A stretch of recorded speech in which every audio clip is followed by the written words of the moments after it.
Hi everybody, it's Erin Anding back again.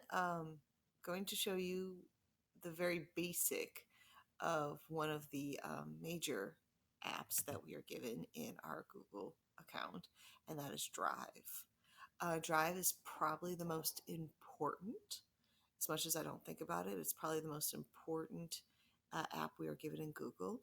And I want you to think about when you see Drive, I want you to think of thumb drive, I want you to think of hard drive. This is your drive up in the cloud. This is where everything gets saved. If you do a Google Doc, yes, it is saving in Google Doc, but it is also saving in Drive. If you do a Google Sheet, yes, it is saving in Sheet, but it's also saving in Drive. If you create a Google Classroom for your students, it automatically makes a folder for them and for you in Google Drive. And that is where all of their stuff is ultimately being saved. You might think it's in Google Classroom, and it is in Google Classroom, but it's ultimately in Google Drive.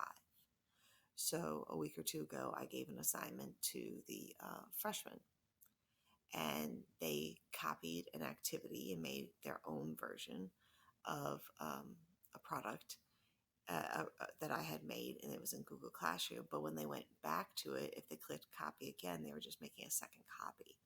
What they really need to do was to go into their Google Drive, go into the folder, and find what they had saved in Google Drive. So I have my drive up.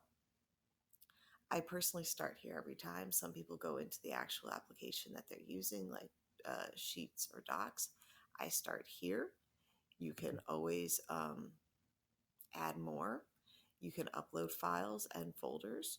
So if you have something saved on a desktop in a different format, such as in Microsoft, you can only do this through Drive, but you can upload, and your Microsoft Word document can be uploaded. It's converted into a Google Doc. You can totally change it, share it, do what you need to do.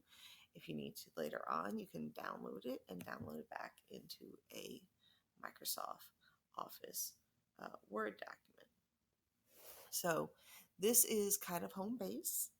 It tells you how much storage. You can search by recent. You can make folders.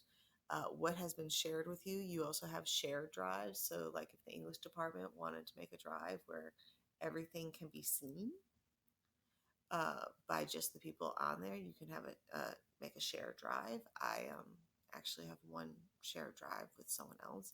You can share folders. So Drive.